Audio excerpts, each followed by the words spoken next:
Boa noite a todos, boa noite a todas. Meu nome é Rinaldo Soares, faço parte do Centro Espírita O Bom Samaritano, fica na Rua Mari, número 36, no bairro de Torrões. E estamos mais uma vez aqui para realizar mais uma reflexão acerca do Evangelho segundo o Espiritismo. Quero agradecer à União Espírita Maria de Nazaré, que fica no Arruda, principalmente pela sua diretoria e a nossa querida irmã Cleide, que nos concede a oportunidade de poder, na noite de hoje, discorrer de uma temática muito interessante, sobre a ressurreição e a reencarnação, que está no capítulo 4 do Evangelho segundo o Espiritismo. Nós iremos estudar os tópicos do item 4, 5 e 6, tá certo? A gente vai tentar aqui fazer um pequeno resumo, A gente vai ver o pensamento de Kardec, ele depois discorre aqui o pensamento dos judeus no capítulo 3, de 1 a 12 de João, e depois ele traz uma reflexão acerca de Elias. Mas antes de a gente começar propriamente dito, nós iremos fazer a prece de início e agradecer a Deus por mais essa oportunidade. Senhor Jesus, Mestre de todos nós, amigo incomparável, agradecemos a Ti, agradecemos aos benfeitores espirituais, agradecemos a Maria por mais essa oportunidade de podermos, na noite de hoje, refletirmos acerca do Teu Evangelho, da Tua mensagem e do Consolador prometido, da qual Tu expressaste para todos nós e caminhaste para todos nós, que hoje é uma luz para todos nós. Ó Mestre, eu rogo a Ti, rogo a Maria, que possa ir ao encontro dos irmãos, das irmãs, pela sua dificuldade, pela falta de fé, de confiança e na certeza da vida futura, mutilam-se, tirando a sua própria vida de todas as naturezas. Tende misericórdia, ampara, conforta, ilumina esses espíritos, conforta, consola os corações de seus familiares, amigos e parentes. E com esse Teu infinito amor, Jesus, com a Tua permissão, é que pedimos a permissão ao benfeitor espiritual da União Espírita Maria de Nazaré para dar início a mais um estudo e reflexão do Evangelho segundo o Espiritismo na noite de hoje, amanhã e sempre. Bem, Kardec ele vai trazer alguns pontos importantes, tá certo? Primeiro, no item 4, ele vai dizer o seguinte, quer dizer, o capítulo 4 fala da seguinte tópico: ninguém pode ver o reino de Deus se não nascer de novo, tá certo? E ressurreição e reencarnação são dois tópicos muito interessantes. Primeiro, Kardec inicia dizendo o seguinte: a reencarnação fazia parte dos dogmas judeus, sob o nome de ressurreição. E aí a gente vai procurar entender como isso se dava na época de Jesus, a gente pode analisar o seguinte aspecto. Jesus, numa roda de conversa com os seus discípulos, já quase mais próximo de ser entregue, e ele para entender a verdadeira percepção dos seus discípulos, de como as pessoas falavam dele, como as pessoas olhavam ele, de que maneira as pessoas analisavam Jesus. E aí Jesus, dialogando com eles, indaga: quem dizem por aí quem eu sou? E aí os discípulos vão discorrer. Um diz que tu és Elias, outro João Batista, até porque João Batista era considerado Messias pelas profecias, pelo batismo que ele fazia. E os fariseus tinham maior medo dele. Herodes e Pilatos respeitavam ele por essa questão. E outros, Jeremias. E aí eles foram discorrendo. Por quê? Olha uma coisa interessante aí. Porque os discípulos falar o nome desses profetas, porque, no ponto de vista dos judeus, os únicos que poderiam reencarnar eram os profetas. Eles poderiam. Já os, podemos dizer assim, os desclassificados, os pobres, os miseráveis, não. Eles não tinham esse direito. Portanto, existia uma confusão de ideias sobre reencarnação e ressurreição. E aí Jesus vai dizer o seguinte: e vós, o que vocês acham e pensam quem eu sou? E aí Simão Pedro, através da espiritualidade amiga, intuitivamente diz: tu és o Filho de Deus vivo. E aí Jesus diz: bem-aventurados é tu, Simão Pedro, que não foi nem a carne, mas sim o Espírito de meu Pai que te revelou. Ou seja, os espíritos amigos intuíram Pedro e Pedro revelou quem era Jesus. Portanto, quando Kardec traz essa compreensão aqui, esse entendimento aqui, é de que a reencarnação era um ponto fundamental dentro do judaísmo, mas com a outra conotação, como ressurreição. E aí Kardec ele traz uma nota muito interessante aqui de que a ressurreição ela se daria no ponto de vista judaico no que se diz respeito à ressurreição de Lázaro, né? Porque eles não entenderam de fato, de verdade, o que aconteceu com Lázaro ali. Jesus ele é muito feliz quando ele vai falar sobre a ressurreição de Lázaro, de que Lázaro não morria. Mas para que pudesse dar crédito a ele, de que ele era o Filho de Deus, né? De que ele era o Messias, ele disse: bem, se assim queres, Lázaro morreu. Lázaro, sai daí, né? Ele manda tirar a pedra e Lázaro estava ali, que Lázaro passava por um processo de catalepsia, né? Morte aparente, que paralisava por completo o corpo físico, que até então a ciência naquela época e na década de 80 também, a ciência não era tão avançada para detectar que tipo de natureza era aquela situação. Tanto é que desencarnou um cantor famoso e aí ele foi o quê? Ele foi enterrado vivo.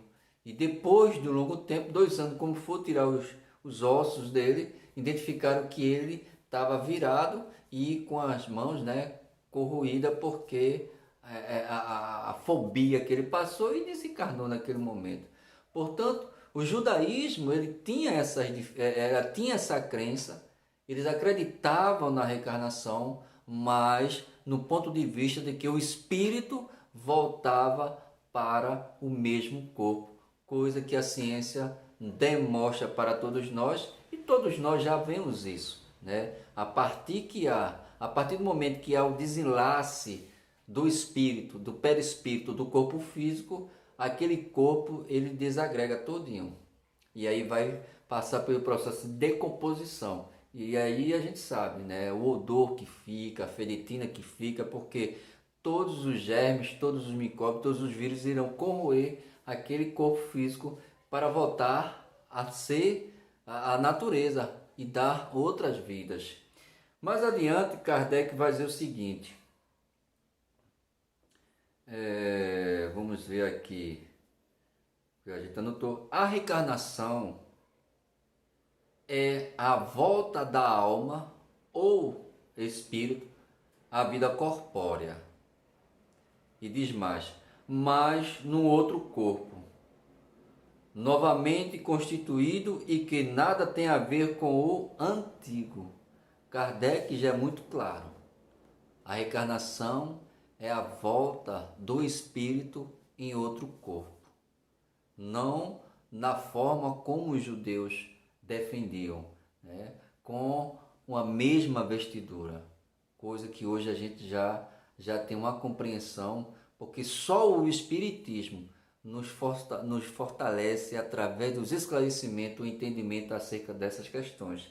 Outra coisa muito interessante, no concílio, né, de Constantinópolis, Constantino, ele, né, a solicitação da sua esposa, porque ela não admitia pelos maltratos que ela tinha àqueles seus serviçais, de que ela poderia voltar também igual a eles.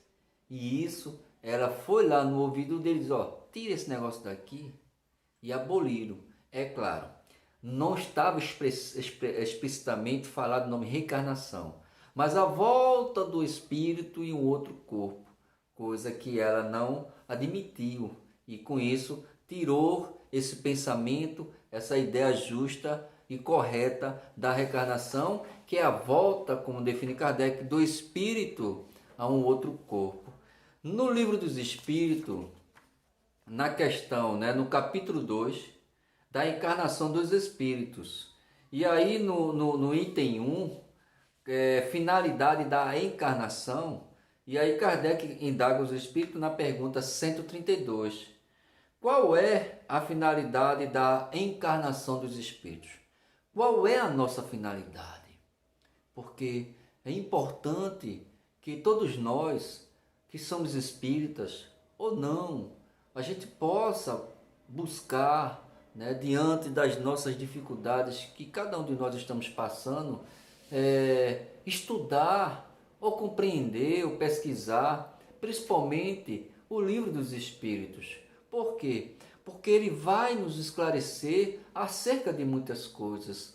Ou seja, se os nossos irmãos, a gente está no mês de setembro amarelo, que é a prevenção do suicídio, e o Espiritismo ele preza pela vida, porque é pela vida, é pela encarnação do Espírito que a gente atinge a nossa evolução moral e espiritual, e de que todas as dores oriundas do corpo físico, da vida matéria, ela vai cessar no momento, quando na hora certa, no momento certo do nosso retorno, a gente voltar para o lar, para casa.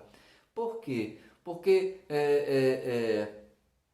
por falta de entendimento, pelas questões materiais ainda, por as definições de entendimento de vida, de que morreu, acabou, que muitos, diante das suas dificuldades, diante das suas dores, diante das suas decepções, diante de tantas coisas, porque são inúmeras causas que levam uma pessoa a se suicidar. E aí a gente diz aos amigos, aos irmãos, às irmãs, às amigas, de que este não é o caminho. O Espiritismo já nos mostra, através da comunicabilidade dos espíritos, de que o espírito, ele não morre. O espírito, ele continua a sua jornada no mundo dos espíritos.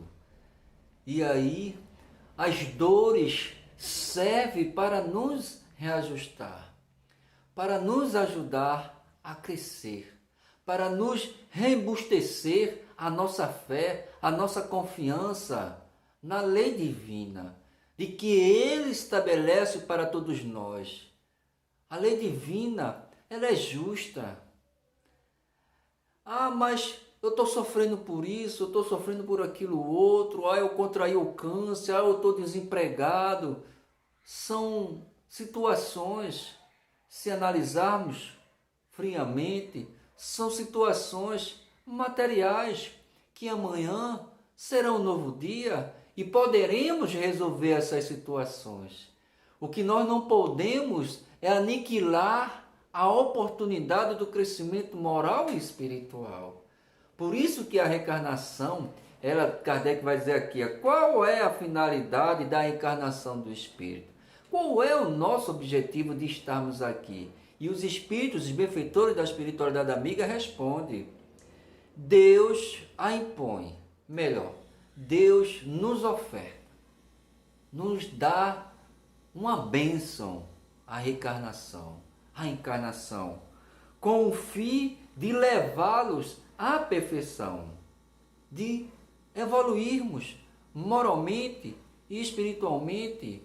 Quantas e quantas pessoas se deparam, quantos e quantos espíritos se deparam diante de uma mesa mediúnica, sofrendo mais do que quando estava encarnado, imaginando de que, morrendo, iria aniquilar todo o sofrimento do corpo físico, todo o sofrimento que ele estava passando.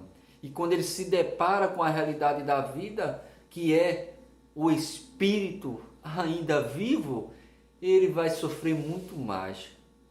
Portanto, a finalidade da encarnação, a finalidade de todos nós estarmos aqui é de que nós iremos nos aperfeiçoar. E é claro, porque Deus concede a lei da sociedade? É que quando eu estiver precisando, quando eu estiver passando pelo momento de dor, de sofrimento, eu em busca de alguém, eu em busca do socorro. Imaginemos, né, aí a gente vai mais adiante no pensamento de Kardec, quando ele coloca aqui no item 5, né, um judeu, um fariseu, doutor da lei, que conhecia a Torá, que ia para as sinagogas conversar, discernir, desenvolver para os outros que ali buscavam os ensinamentos da Torá. Mas há uma coisa que ele não compreendia. É o que Jesus vai dizer para ele. Nicodemos, se faz necessário que o homem nasça de novo. E o nascer aqui de Jesus não significa do batismo, como muitas igrejas, principalmente o catolicismo, criou como dogma. Não. Jesus não batizou ninguém. Ficou essa missão, como a lição próxima vai se discorrer acerca de discernimento que Kardec traz sobre João Batista, de que se faz necessário que o espírito volte em um outro corpo, mas acima de tudo, através da concepção de um líquido, do esperma, que passa pelas trompas de falópio da mulher, chegando a acasalar no óvulo fértil, para dar a oportunidade. E aí discorre para nós, André Luiz, no livro Missionário, sobre a reencarnação de Sigismundo, um espírito que houve, que conviveu um romance, um triângulo amoroso, e que, acima de tudo, ele foi o causador de todas as confusões que ali, e que era necessário reencarnar, mas estava o pai muito relutante para receber, melhor, aquele espírito que era o pai, que é seu pai, relutante para receber por tudo aquilo que ele fez. Mas ele foi convencido, o espírito se arrependeu e agora quer renovar, quer reconquistar, quer evoluir. E aí quando Jesus diz, é preciso que o homem nasça de novo. E aí através da reencarnação, né? E ali quando houve o namoro, né? O romance, né? Do pai e da mãe de Sigismundo, ali se encontrava, como se encontra em todos os lugares onde há um momento plausível, do momento da reencarnação de qualquer espírito, os espíritos encarregados, missionário, para fazer com que esse espírito possa ser encarregado à reencarnação. E indaga-se a ele, qual o objetivo de vocês estar ali? Vocês veem a tudo que ali se encontra entre dois casais? E os espíritos respondem, não. Nosso único foco e objetivo é facilitar a ligação do cordão fluídico ao cordão umbilical daquele ser que irá nascer de novo. E aí, quando há o coite do pai em relação à liberação dos espermas, o que é que acontece? Vai milhares, milhões.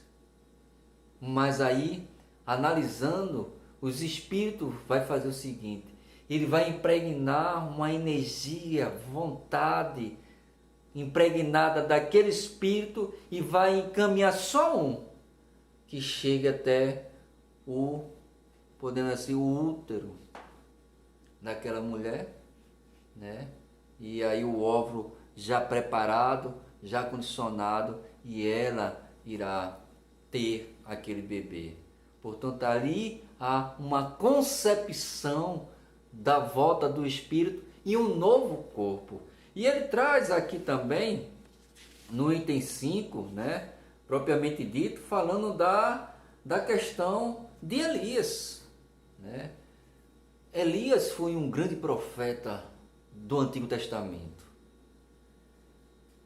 Se eu não me engano, quase o último profeta. Ele mandou degolar 450 cabeças de seguidores do profeta Baal. Né? Melhor, do Deus Baal. E aí, o que acontece? Ele vem falar do Deus único, monoteísmo, o Deus de Isaac, de Abraão, de Isaac e Jacó. E aí ele faz um desafio para que qual dos deuses era o verdadeiro? O Deus Baal ou o Deus que ele servia, que ele acreditava? E esse desafio era cortar, matar, sacrificar um boi. Cada um dividir uma parte e cada um botar numa fogueira, num altar. E cada um iria suplicar os seus deuses. E aí os deuses daquele povo Baal, né, que eram 450, olha só, 450 em um. Olha o desafio, olha a confiança em Deus, na misericórdia divina. E aí, aquele povo foram os primeiros, oraram quase o dia todo, chacoteando. Elias disse: fala mais alto, pode ser que o Deus de você esteja dormindo. E aí nada, né? Nada de conseguir. E aí depois foi quem? Elias.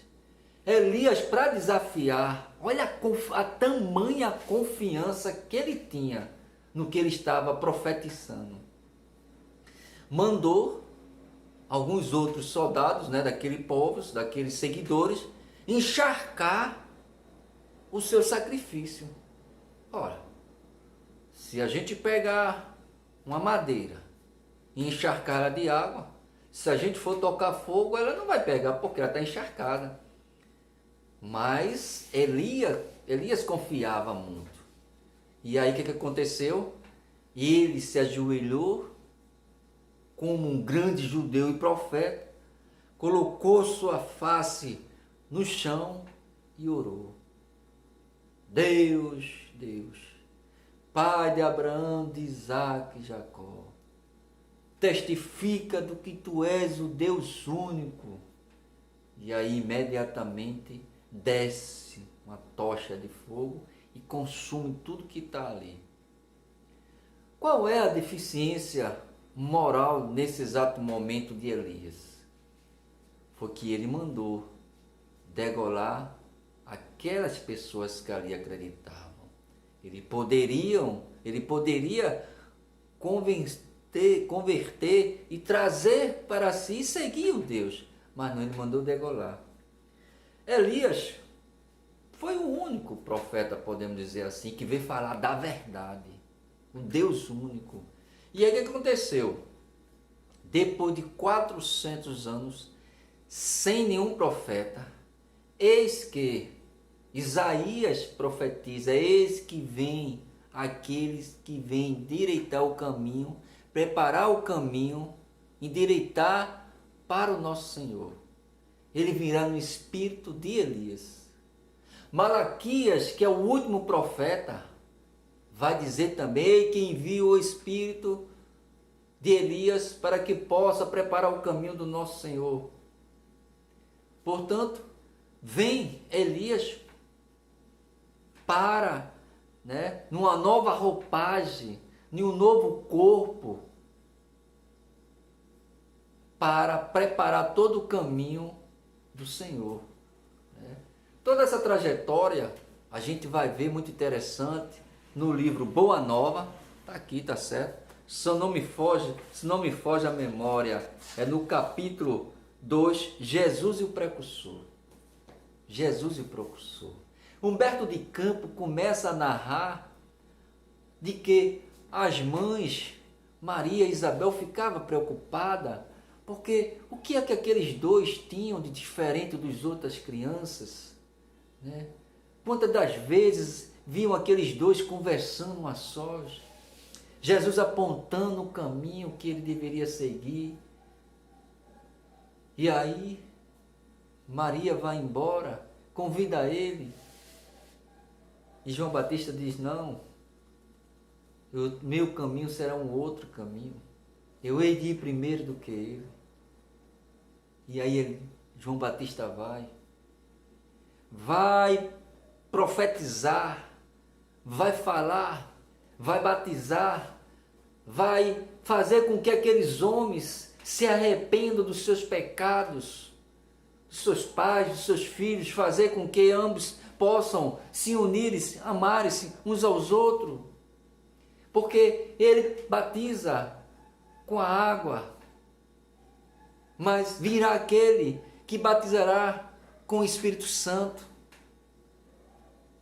E aí eis que, em um momento plausível, João Batista batizando, eis que o Senhor se apresenta e ele, diz, Senhor, o que queres que eu faça? Que me batizes? Não, eu não sou digno nem sequer de desatar a tua alpercata.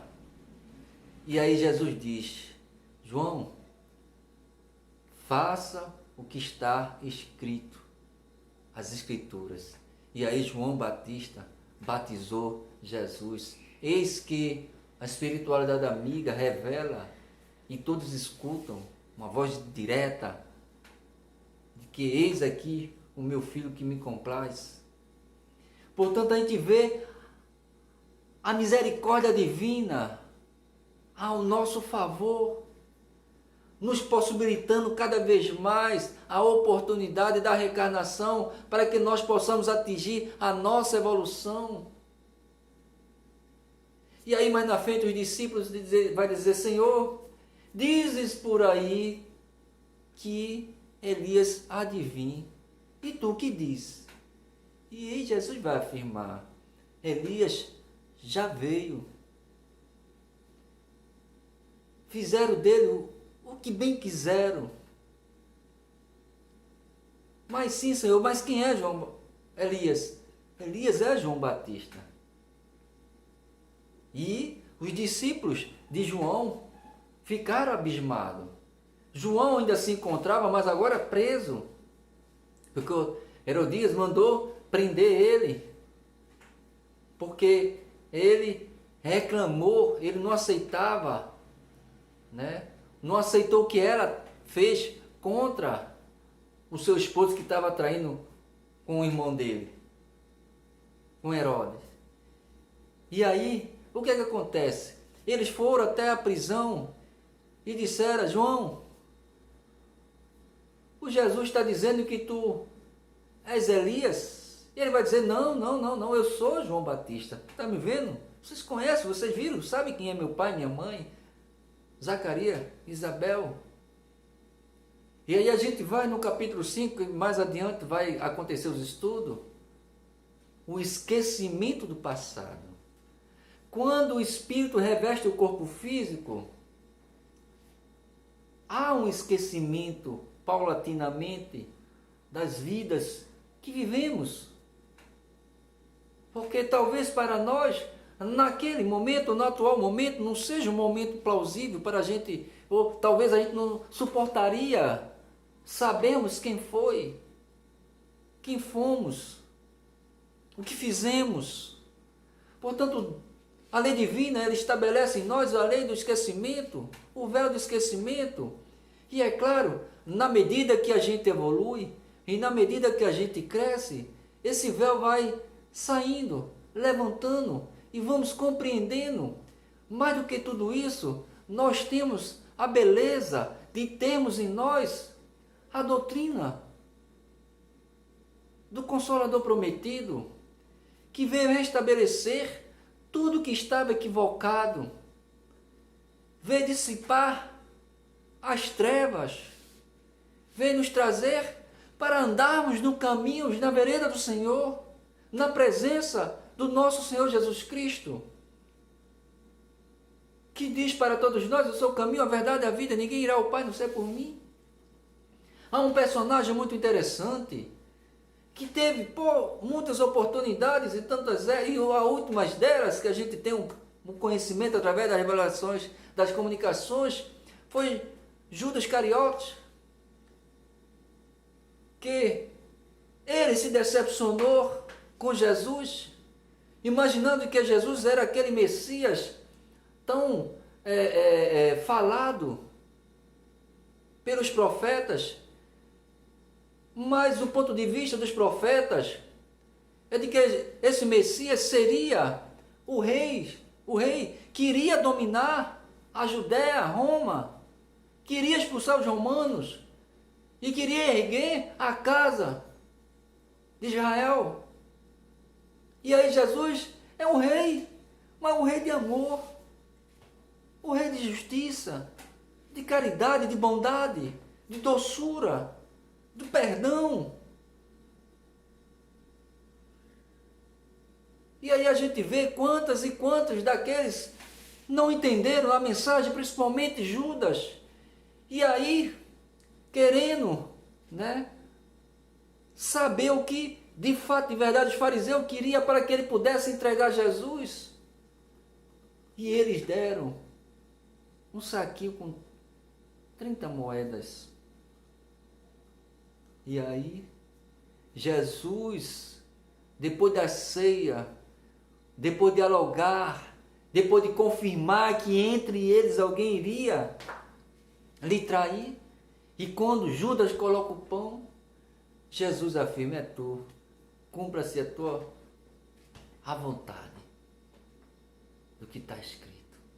E ele sai desesperadamente, e aí quando sabe que Jesus vai passar pelo caminho da Judéia, eis que ele veio também com outros soldados romanos, e aí ele beija a face de Jesus, é o atestado que ele iria fazer, entregar Jesus. Porque diante de Jesus, Jesus ainda diz assim para ele: faça o que está escrito. E ele beija a face de Jesus, entrega Jesus aos romanos, e aí todo aquele julgamento. E depois ele percebe que ele cometeu o maior crime, segundo assim as traduções. E por fim, ele tem novas oportunidades. E entre elas, vem no corpo frágil, mas com uma grandeza espiritual para poder preparar o caminho, a hereda, ajeitar toda a terra. Porque a reencarnação, ela sempre nos concede a oportunidade da evolução, de que ninguém passará na terra ileso, sem sofrer as consequências dos equívocos do passado. Mas é preciso nós termos a confiança, a certeza na imortalidade da vida, no porvir, no futuro. E esse espírito reveste o corpo de uma jovem e que vai lutar, restabelecer a cidade, o país da França, e libertando dos ingleses, restabelecendo para que tempos depois viesse chegar quem? O Consolador prometido na França. Portanto, a reencarnação estabelece para todos nós a oportunidade do crescimento e da evolução. E para finalizarmos, porque Jesus vai dizer, ele é o Elias que havia de vir. E eles compreenderam de que Jesus estava falando de João Batista. Eu quero só encerrar que depois do diálogo que Jesus teve com Nicodemos e refletindo os seus seguidores, isso está no livro Boa Nova, no capítulo 14, a lição a Nicodemos, eis que Jesus faz o seguinte: diz Humberto de Campos, o mestre apreendeu a amplitude da objeção e esclareceu aos discípulos perguntando: dentro da lei de Moisés, como se verifica o processo da redenção, da evolução, da reencarnação. Tiago meditou um instante e respondeu: também na lei está escrito que o homem pagará olho por olho e dente por dente.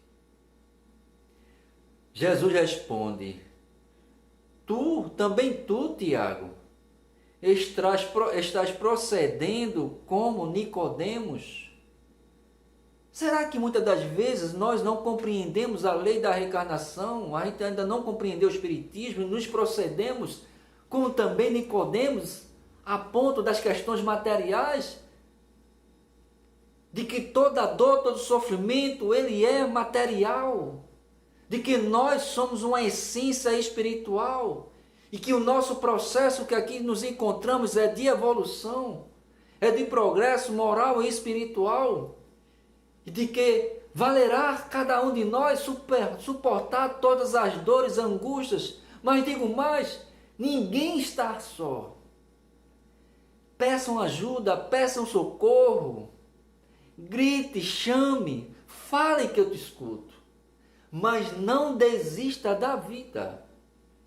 Não perca a oportunidade de crescer, evoluir, mas não só, juntos, uns dos outros. Porque para isso Deus criou a lei de sociedade. E Jesus continua. Aplicou Jesus com um generoso sorriso.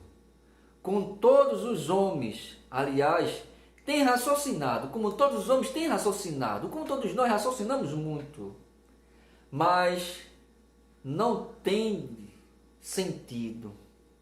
Precisamos sentir o Evangelho de Jesus dentro de nós. Precisamos sentir a mensagem de renovação. Precisamos de fato acreditar de que Jesus é o guia e modelo de todos nós. De que Ele sempre está ao nosso lado acalmando as tempestades que a vida nos oferece.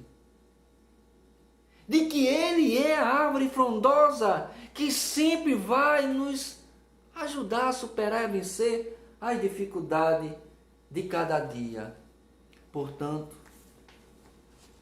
reencarnação, uma bela oportunidade para crescermos, para evoluirmos.